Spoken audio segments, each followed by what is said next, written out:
하나님께 집중하십시오. 그러면 하나님을 만나게 됩니다. 하나님을 만나게 되면 내가 누구인지를 알게 되고 내가 누구인지를 알 때 길이 보이게 됩니다. 그러나 나에게 집중하게 되면 하나님을 만날 수 없고 하나님을 만날 수 없기 때문에 내가 누구인지를 모르고 내가 누구인지를 모르기 때문에 길이 보이지 않는 것입니다. 그러므로 하나님께 집중하십시오. 놀랍게 길이 보이게 될 것입니다. 아담과 하와가 죄 짓기 전에 에덴 동산에서 선을 할 때에 하나님이 동행을 해주셨습니다. 비록 지를 지어서 광야길에 쫓겨나게 되지만 모세와 이스라엘 백성들에게 하나님께서 불기둥과 구름기둥으로 함께 하셨습니다. 감사한 것은 예수님께서 베드로가 물에 빠져 죽음에 이르렀을 때에 그의 손을 붙잡고 일으켜 주셨고 요한을 품에 안아주심으로 함께하여 주셨습니다. 그리고 지금은 성령님께서 우리 가운데 오심으로 말미암아 나와 함께하여 주십니다. 뿐만 아니라 저 천국에 이를 때까지 그는 나와 동행을 하십니다. 이처럼 태초부터 영원까지 하나님은 나와 동행하시고 함께 하십니다. 그러므로 두려워하지 마십시오.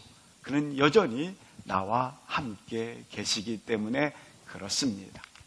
우리는 성공과 실패의 길을 걷는 자들이 아닙니다. 말씀 따라 걷게 됩니다. 성공과 실패의 길을 걷게 되면 두렵고 불안하고 쫓기게 되는 것입니다. 말씀 따라 걸으면 담대함을 가지고 걸을 수 있다고 하는 사실입니다.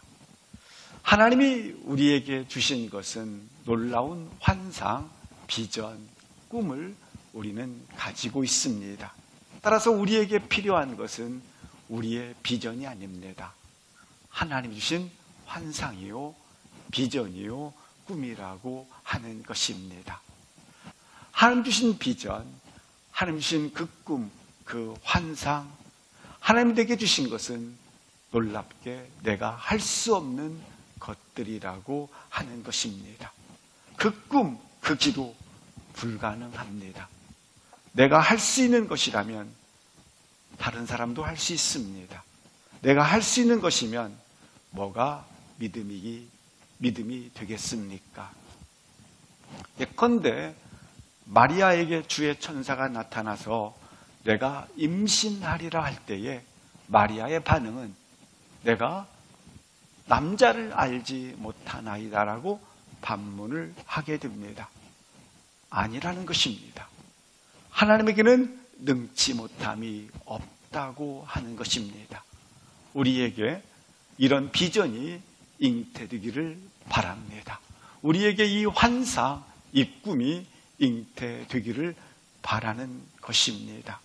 신명기 말씀에 보면 12명의 정탐꾼이 40일 동안 가나안 땅을 정탐케 됩니다. 상황을 보면 절망적입니다. 불가능한 일입니다.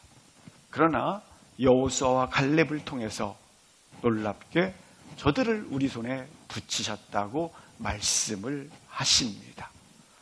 불가능하게 보이는 물고기 2마리, 보리떡 5개, 어찌 5,000명을 먹이고 12광주리가 남을 수 있겠습니까? 불가능한 일입니다.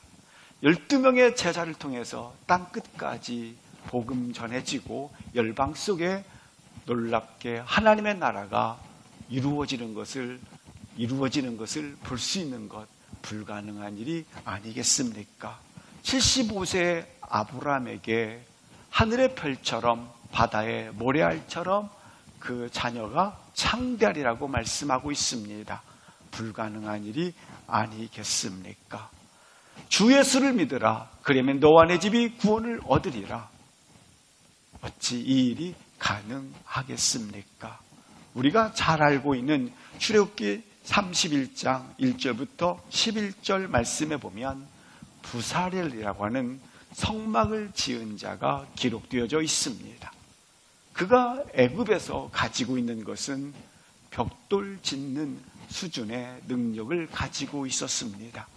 근데 어찌 광야길에서 성막과 관련된 기구를 지을 수 있겠습니까?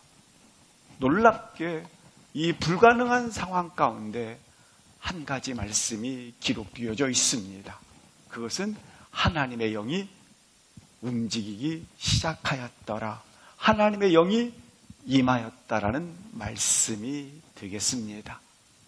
귀하신 그리고 함께 동역하는 귀하신 분들에게 주님의 이름으로 함께 응원을 드립니다.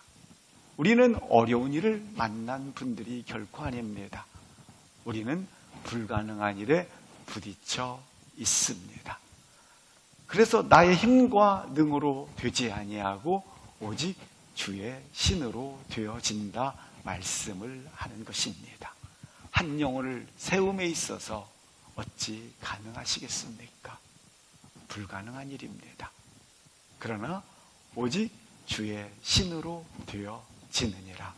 한 영혼을 세움에 있어 주의 영이 움직임으로 말미암아 이루어지고 하나님 나라의 확장을 이루게 될 것을 확신합니다.